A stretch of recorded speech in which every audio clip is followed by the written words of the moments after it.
cash inflow-nya atau uang arus kas masuk minimal 120%. Jadi kalau 1M revenue-nya harus masuk uang cash-nya 1,2M. Okupansi minimal di 62%, laba kotor 42% minimal.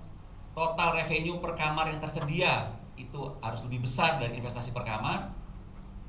Ya, misalnya Bapak Ibu investasi per kamarnya adalah 400 juta, berarti TREVPAR-nya harus di atas 400.000. Gitu kira-kira.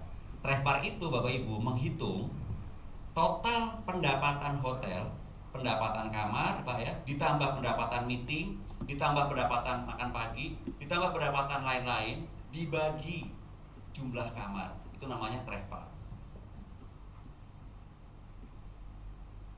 Kemudian target yang kita berikan pada GM harus tercapai 100%. Kemudian uang cash yang kita kembalikan itu mencapai 17% per tahun, sehingga BEP atau payback period rata-rata di 5-6 tahun bisa tercapai. Ini uang cash yang kita store ke owner misalnya Bapak Ibu ya. Terus pertumbuhan yang ke berapa ini? 1, 2, 3, 4, 5, 6, 7. Yang ketujuh adalah pertumbuhan database customer aktif itu 20% per bulan. Jadi kalau rata-rata misalnya bulan ini Ian bisa mencapai jumlah customer baru tuh 100 orang Pak, bulan depan harus nambah menjadi 120 orang. Itu yang tercatat di sistem hotel Pak, bukan yang cuma disampaikan secara lisan, tapi yang tercatat di sistem. Engagement rate di Instagram 2%, ya ini bisa ada tolak ukur nanti di tim kami, bisa dibahas. Juga sama, video reel ada yang nonton 1000 orang per video reel. Ada kolaborasi baru per bulan.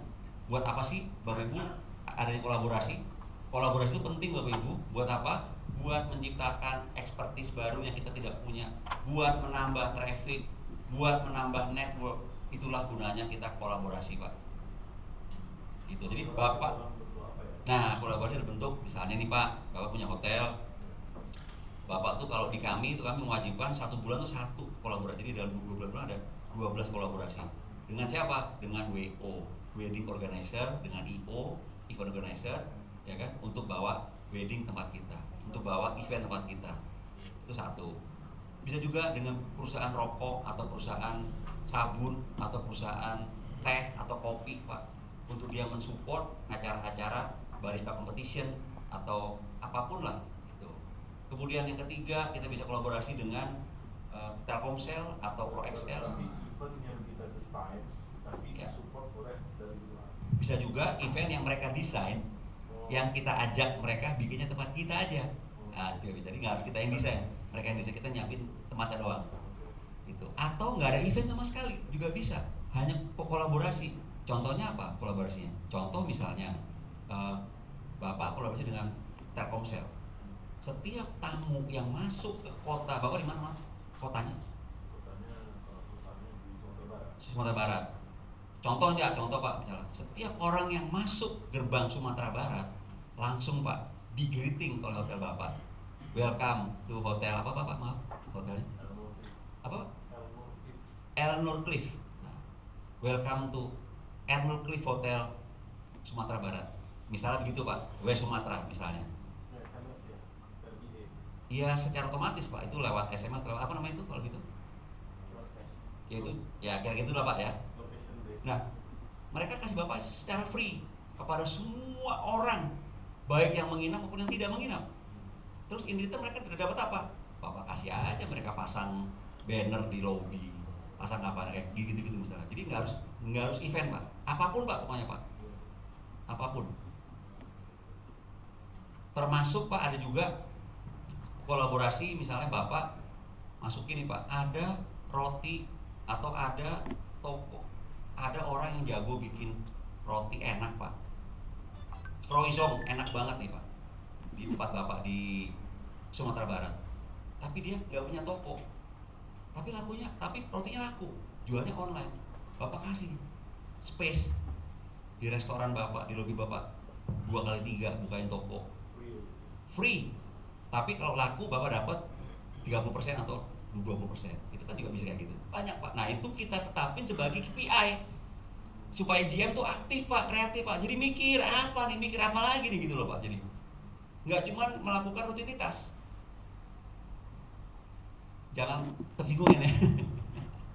Oke, ya langsung sedih ya gitu. Oke.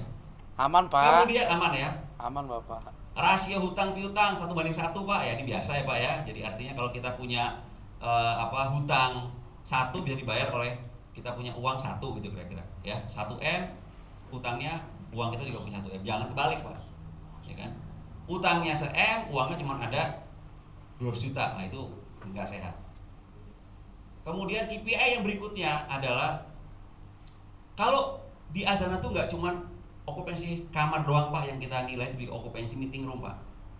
Okupansi meeting room Pak harus bisa minimal 50% per bulan. Ya, ingat ya mana ya. Nah, pura-pura ke sana dia. Ya kan? Okupansi meeting room harus bisa 50% per bulan. Berarti dalam 30 hari terisi 15 kali. Gitu Pak. Kemudian di Azana juga harus ada promosi F&B 1 kali sebulan. Food promotion, coffee promotion, apapun lah, beverage promotion, masakan Padang, masakan Sunda, apapun lah, dibikin rutin kita setiap bulan. Google Score Index minimal 4.5 dari total 5.0. Kalau di bawah itu berarti tamunya nggak puas. Nah, nggak puas Pak tamunya Pak. Jadi kita harus ada 5.0.